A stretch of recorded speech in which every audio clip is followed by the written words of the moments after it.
There's a moment in the history of Israel that defies everything we think we know about warfare, strategy, and survival. A moment where a king faced an army so massive that defeat seemed inevitable.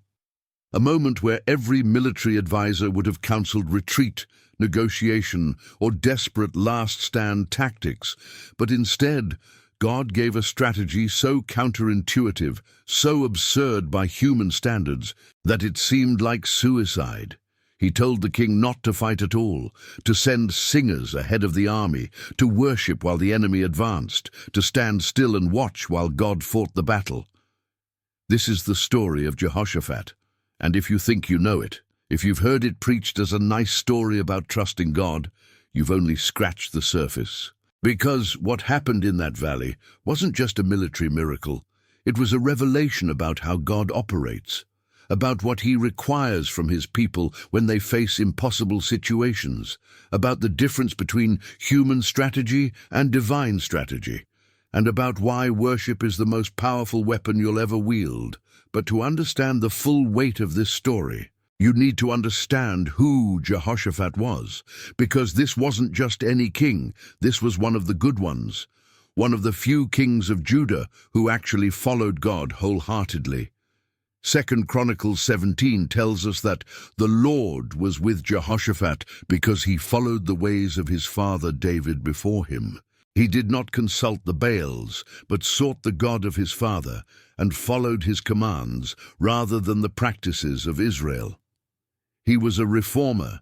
He removed the high places and the Asherah poles from Judah. He sent officials throughout the land to teach the book of the law. He appointed judges and told them, "Consider carefully what you do, because you are not judging for mere mortals, but for the Lord, who is with you whenever you give a verdict." He strengthened Judah militarily. He built fortresses and store cities. He had a large army, well-trained and well-equipped. 2 Chronicles 17:12-19 lists his military forces, over 1,000,000 fighting men. He was powerful, he was righteous, he was prepared. And yet, when the crisis came, none of that would matter, because the enemy he was about to face was too large, too organized, too overwhelming for any human army to defeat.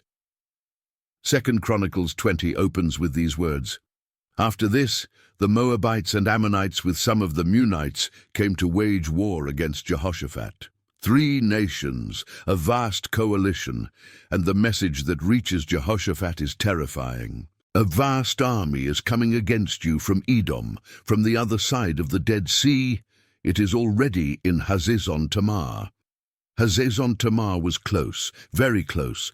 This wasn't a distant threat that could be prepared for over months.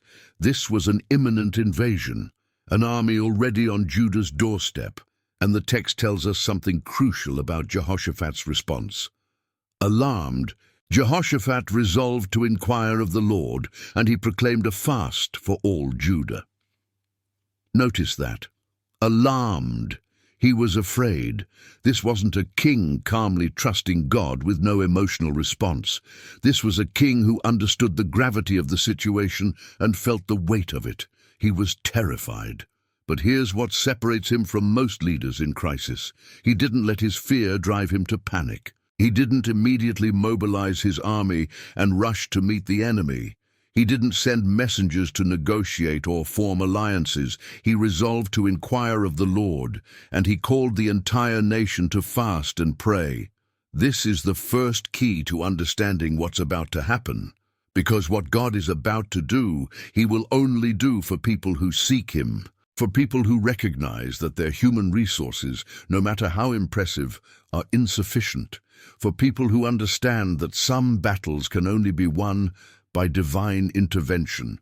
The people of Judah came from every town to seek the Lord. They gathered at the temple in Jerusalem, and Jehoshaphat stood before them and prayed one of the most powerful prayers recorded in Scripture.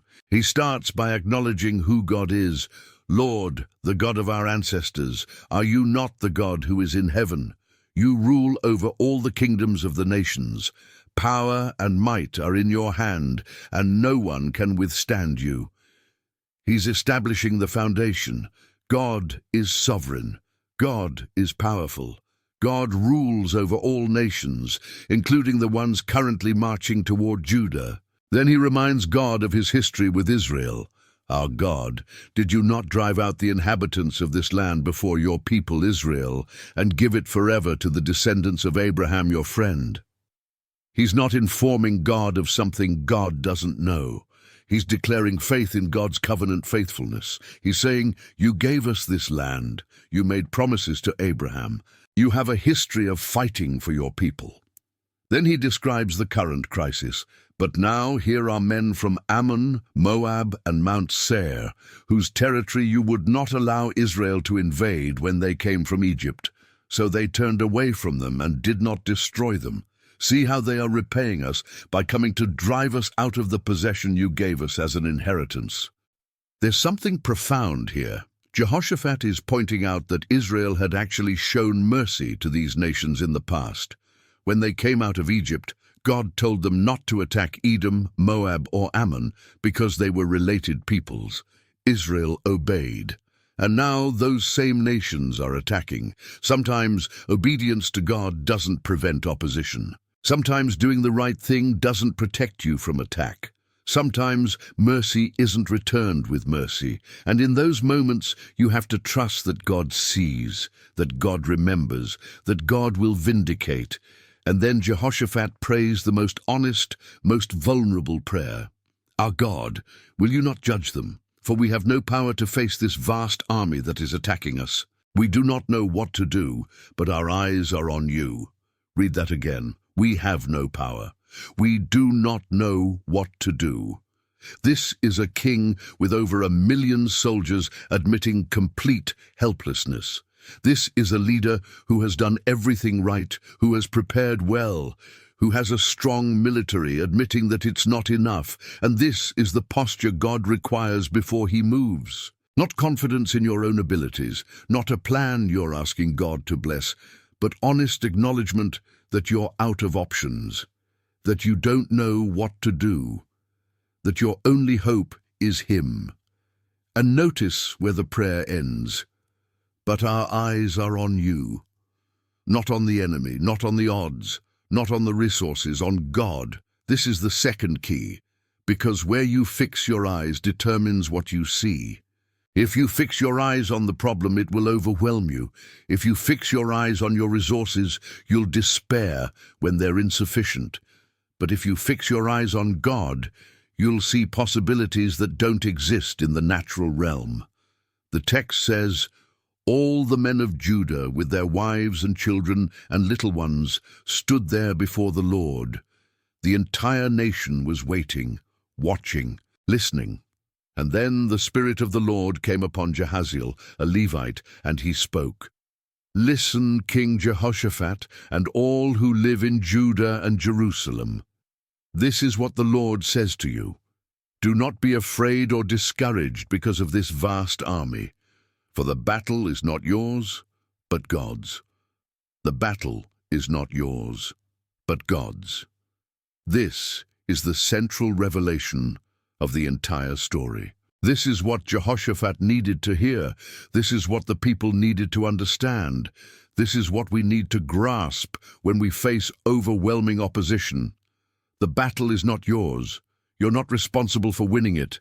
You're not expected to figure out the strategy. You're not required to be strong enough or smart enough or resourceful enough, because it's not your battle, it's God's. And when it's God's battle, the outcome is already determined. But here's where it gets interesting, because God doesn't say, don't worry, I'll take care of it while you stay home. He gives specific instructions. Tomorrow march down against them. They will be climbing up by the pass of Ziz, and you will find them at the end of the gorge in the desert of Jeruel. You will not have to fight this battle. Take up your positions, stand firm, and see the deliverance the Lord will give you, Judah and Jerusalem. Do not be afraid. Do not be discouraged. Go out to face them tomorrow, and the Lord will be with you. Notice the instructions. March down. Take up your positions. Stand firm. Go out to face them. God is requiring action. but not the action they expected. Not fighting, not attacking, not even defending, just showing up, taking position, standing firm, and watching. This is the third key, because faith isn't passive, faith acts, but faith acts according to God's instructions, not according to human logic. And sometimes God's instructions make no sense. Sometimes what He asks you to do seems counterproductive. Sometimes obedience looks like foolishness, but that's the point, because if the strategy made sense, if the plan was logical, if the outcome was predictable based on human wisdom, then you wouldn't need faith. You wouldn't need God. You could take credit for the victory. But God designed situations where the only possible explanation for success is His intervention, where the only way forward is trust, where the only strategy that works is obedience, and Jehoshaphat's response reveals the depth of his faith. The text says, Jehoshaphat bowed down with his face to the ground, and all the people of Judah and Jerusalem fell down in worship before the Lord.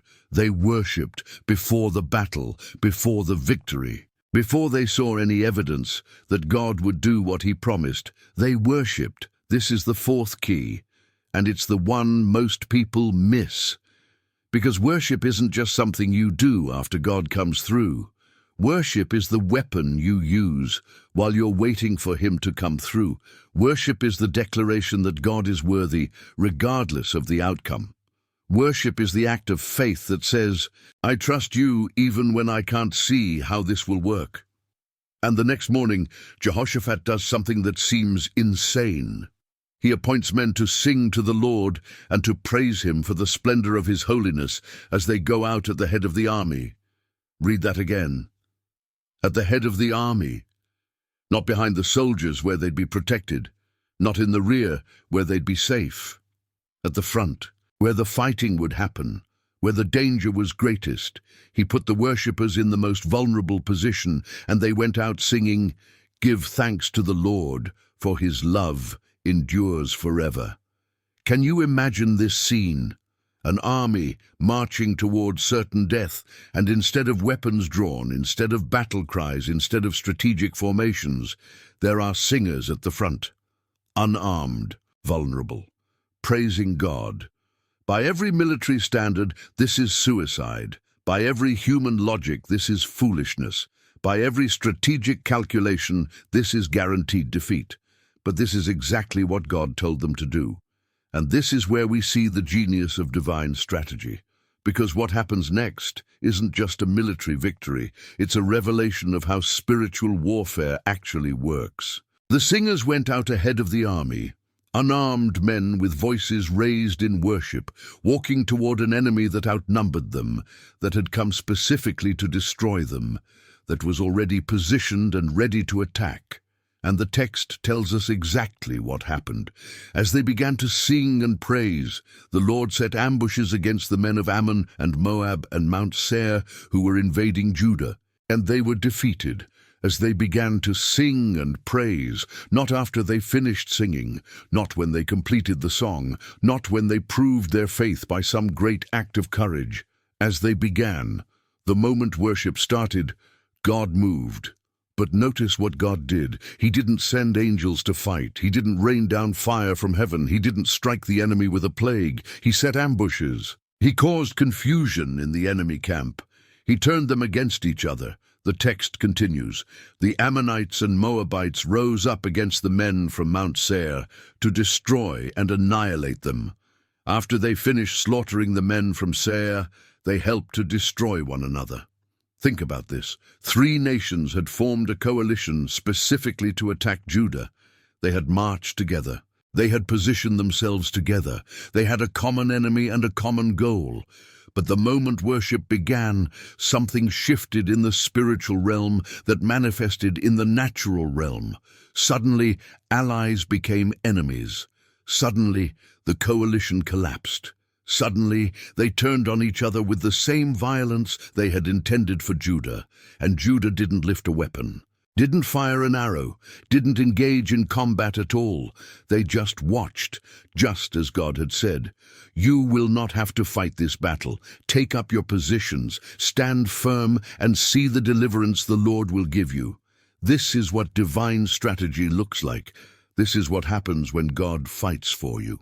This is the outcome when you obey instructions that make no sense, but trust that God knows what He's doing. But why worship? Why did God specifically tell them to send singers ahead of the army? Why was praise the weapon He chose for this battle? Because worship does something that weapons can't do. Worship shifts the atmosphere. Worship invites God's presence. Worship declares truth in the face of lies. When you're facing an overwhelming enemy, your mind is filled with fear, with doubt, with calculations of how badly this could go, with awareness of your inadequacy, with focus on the size of the problem. And all of that creates a spiritual atmosphere of defeat before the battle even begins. But when you worship, you're declaring something different. You're saying that God is bigger than the problem. You're affirming that His power exceeds the enemy's strength. You're remembering His faithfulness in past battles. You're focusing on His character instead of your circumstances. And that shift in focus, that change in atmosphere, that declaration of truth, creates an opening for God to move. Because God inhabits the praises of His people. Psalm 22:3 says it clearly. He dwells in, He is enthroned upon, He manifests in the midst of worship, and when God's presence shows up, everything changes. Enemies become confused, plans fall apart. What seemed impossible becomes inevitable, not because you fought well, but because God fought for you, and He does His best work when you're worshiping instead of warring, when you're praising instead of panicking, when you're declaring His goodness instead of rehearsing your fears. This is why the enemy fights so hard to keep you from worship, why he fills your mind with problems, why he magnifies your circumstances, why he reminds you of every reason to be afraid, because he knows that if you start worshiping, if you shift your focus from the problem to the problem solver, if you begin declaring God's faithfulness instead of your inadequacy, the battle is already lost. For him, not for you. And this is what Jehoshaphat understood. This is why he put the singers at the front, because he knew that worship wasn't just a nice addition to military strategy. Worship was the strategy. Worship was the weapon. Worship was the key to victory. And it worked. When the men of Judah came to the place that overlooks the desert and looked toward the vast army, all they saw were dead bodies lying on the ground. No one had escaped. The enemy had completely destroyed themselves. And then comes one of the most beautiful verses in the entire story. So Jehoshaphat and his men went to carry off their plunder, and they found among them a great amount of equipment and clothing and also articles of value, more than they could take away. There was so much plunder that it took 3 days to collect it all. 3 days to collect the plunder from an enemy they never fought, from a battle they won by worshipping. God didn't just give them victory, He gave them abundance, He gave them resources. He gave them wealth beyond what they could carry, because that's what God does when He fights for you. He doesn't just defeat your enemies. He turns their resources into your provision. He doesn't just protect you. He promotes you. He doesn't just deliver you. He enriches you. But notice when the plunder came, after the worship, after the obedience, after they did what made no sense but trusted God anyway. The blessing follows the obedience. The provision follows the trust. The abundance follows the worship. And on the 4th day, they assembled in the valley of Barakah, which means valley of blessing, and they praised the Lord. They didn't just take the plunder and go home. They stopped to worship again, to give thanks, to acknowledge that what happened wasn't their doing, that the victory belonged to God, that the glory went to Him. This is the final key. Because it's easy to worship when you're desperate, when you have no other options, when you're facing impossible odds. But it's just as important to worship after the victory, to remember who fought for you, to give credit where credit is due, to not let success make you forget your dependence on God. And the result of this victory went beyond Judah. 2 Chronicles 20:29-30 says, "The fear of God came on all the surrounding kingdoms when they heard how the Lord had fought against the enemies of Israel. And the kingdom of Jehoshaphat was at peace, for his God had given him rest on every side." The fear of God came on surrounding kingdoms, not fear of Judah's military, not fear of Jehoshaphat's strategy, fear of God, because what happened in that valley couldn't be explained by human means. It could only be attributed to divine intervention.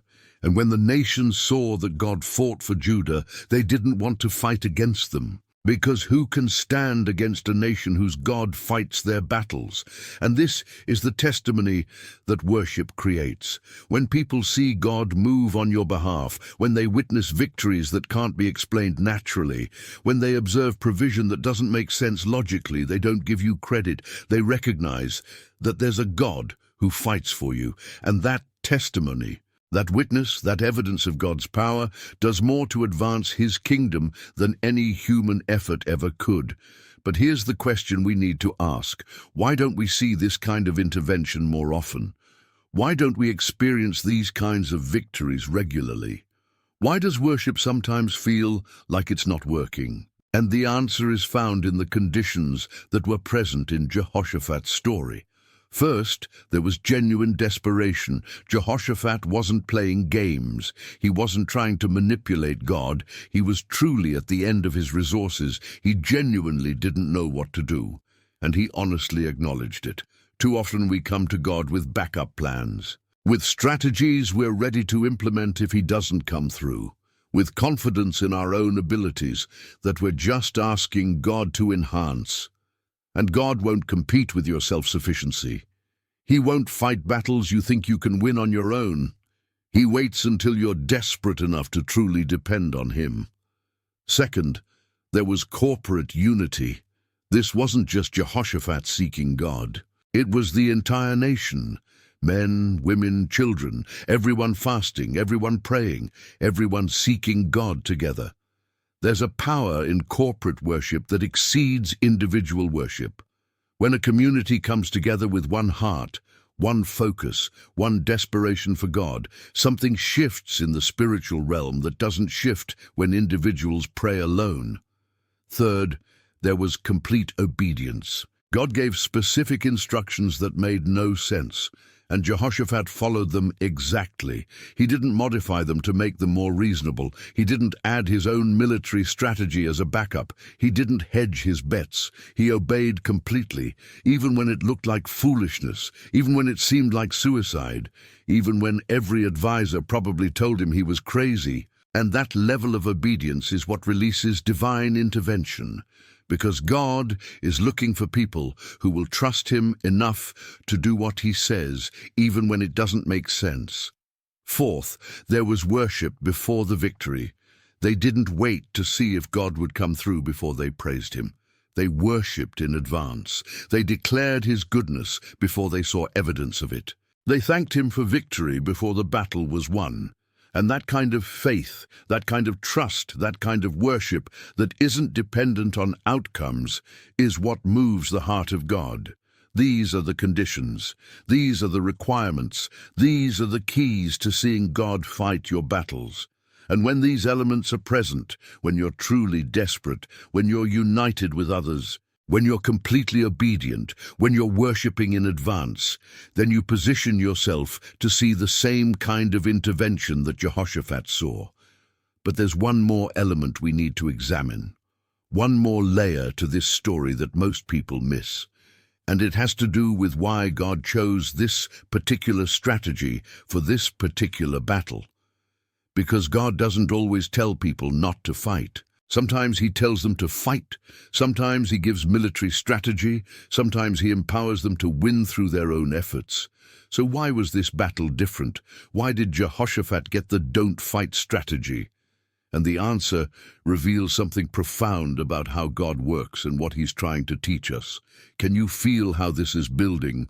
Can you sense that we're about to uncover the deeper reason behind God's strategy? Hold that thought, because what comes next will change how you approach every impossible situation you face. So why did God choose this specific strategy for this specific battle? Why did he tell Jehoshaphat not to fight when he had told other kings to fight? Why worship instead of warfare? Why singers instead of soldiers?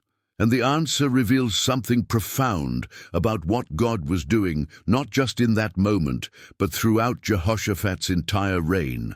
Because this wasn't just about winning a battle. This was about teaching a lesson, about establishing a principle, about demonstrating a truth that would echo through the rest of Scripture and into our lives today. The truth is this: God doesn't need your strength. He needs your surrender. He doesn't need your strategy. He needs your trust. He doesn't need you to figure out how to win. He needs you to acknowledge that you can't. And when you reach that place, when you're truly desperate, when you genuinely don't know what to do, when you've exhausted every human option and all you can do is fix your eyes on him, that's when he shows up in ways that defy explanation. That's when he fights battles you could never win. That's when he demonstrates that he is God and there is no other. But here's the key. Jehoshaphat had already proven himself as a warrior. He had already built a strong military. He had already demonstrated competence in battle. This wasn't a king who was weak or cowardly or unprepared. This was a king who had done everything right, who had strengthened his nation, who had organized his army, who had the resources and the training and the strategic positioning to fight. And that's exactly why God told him not to. Because if Jehoshaphat had fought this battle and won, he could have attributed the victory to his preparation, to his military strength, to his strategic planning. He could have taken credit. He could have said, "We won because we were ready, because we were strong, because we were smart." And the surrounding nations would have said the same thing. They would have looked at Judah's victory and thought, "They have a good army. They have strong defenses. They're well organized." And the testimony would have been about Judah, not about God. But when God tells you not to fight, when he instructs you to send worshippers instead of warriors, when he says to stand still and watch while he handles it, then there's only one possible explanation for victory. God did it, not you, not your strength, not your strategy, not your resources, God. And that's the testimony that changes nations. That's the witness that causes the fear of the Lord to fall on surrounding kingdoms. That's the evidence that there is a God in Israel who fights for his people. And this is why God sometimes allows you to reach the end of your resources, why he lets you face situations that are beyond your ability to handle, why he permits crises that expose your inadequacy. Not because he's cruel, not because he doesn't care, but because he wants to demonstrate his power in a way that leaves no doubt about who gets the credit. He wants to fight battles that only he can win, so that when victory comes, everyone knows it was him. But notice what God required before he fought. He required Jehoshaphat to show up, to march out, to take position, to face the enemy. He didn't say, "Stay home and I'll take care of it." He said, "Go out to face them tomorrow and the Lord will be with you." Because faith requires action, trust requires obedience. Surrender doesn't mean passivity. It means doing what God tells you to do, even when it doesn't make sense, even when it seems counterproductive, even when every logical voice in your head is screaming that you're making a mistake. Jehoshaphat had to march his army toward an enemy that vastly outnumbered them. He had to position his troops as if they were going to fight. He had to put the worshippers at the front, in the most vulnerable position, where they would be the first to die if this strategy failed. That took courage, that took faith, that took a level of trust that most people never reach. Because it's one thing to trust God when the outcome is uncertain, but the risk is manageable. It's another thing entirely to trust him when obedience looks like suicide. When following his instructions means putting yourself and everyone you're responsible for in maximum danger, when doing what he says requires you to ignore every instinct for self-preservation. But that's exactly the kind of trust God is looking for, not trust that says, I'll obey as long as I can see how this will work out, but trust that says, I'll obey even when I can't see, even when it doesn't make sense, even when it looks like disaster, because you said to, and that's enough. And when you reach that level of trust, when you obey that completely, when you surrender that fully, God moves. He fights. He wins. And he does it in ways that leave you in awe. That's what happened with Jehoshaphat. As soon as the worshippers began to sing, God set ambushes. He caused confusion in the enemy camp. He turned the three armies against each other, and they destroyed themselves completely while Judah watched. But here's what most people miss. The text says, God set ambushes. Plural, not one ambush, multiple ambushes. And the question is, ambushes by whom? Because there's no mention of angels, no mention of supernatural beings appearing, no description of divine warriors materializing on the battlefield. So who set the ambushes? The most likely explanation is that God caused such confusion in the minds of the enemy soldiers that they couldn't tell friend from foe, that in the chaos and panic they turned on each other, that what should have been a coordinated attack on Judah became a chaotic massacre where allies became enemies, and this reveals something crucial about spiritual warfare. Because the real battle isn't physical, it's spiritual. It's in the mind, it's in the realm of thoughts, perceptions, and decisions. And when God fights for you, he doesn't necessarily change the physical circumstances. He changes how people perceive those circumstances. He causes confusion where there should be clarity. He creates chaos where there should be order. He turns unity into division, and the enemy destroys itself. This is what worship does. When you worship in the face of overwhelming odds, when you praise God while the enemy advances, when you declare his goodness while everything looks bad, you're not just making yourself feel better. You're engaging in spiritual warfare at the highest level. You're inviting God's presence into the situation. And his presence brings confusion to his enemies. His presence disrupts their plans. His presence turns their weapons against themselves. This is why the enemy fights so hard to keep you from worshiping, why he fills your mind with fear and doubt and anxiety, why he magnifies your problems and minimizes God's power, why he keeps you focused on what's wrong instead of on who is right. Because he knows that if you start worshiping, if you shift your focus from the problem to the problem solver, if you begin declaring truth instead of rehearsing fears, the battle is already lost. For him, not for you. And this is the strategy God gave Jehoshaphat. Not a military strategy, a worship strategy. Not a plan for how to fight better, a plan for how to trust more fully. Not instructions for winning through strength, instructions for winning through surrender. And it worked spectacularly, completely, undeniably. The enemy was destroyed. Judah didn't lose a single soldier, and the plunder was so abundant, it took 3 days to collect it all. 3 days, think about that. The wealth that the enemy had brought to use against Judah became Judah's provision. The resources that were meant for their destruction became their blessing. The very thing the enemy intended for harm, God turned into good. And this is what God does when he fights for you. He doesn't just defeat your enemies. He converts their resources into your provision. He doesn't just protect you from harm. He transforms the attack into blessing. He doesn't just deliver you from the crisis. He enriches you through it. But all of this required one thing: worship, not after the victory, before it, not when they saw evidence that God was moving, when they had no evidence except his word, not when it made sense, when it made no sense at all. They worshipped in advance. They praised before the breakthrough. They declared victory before they saw it. And that's the faith that moves God. That's the trust that releases his power. That's the surrender that invites his intervention. So here's the question for you.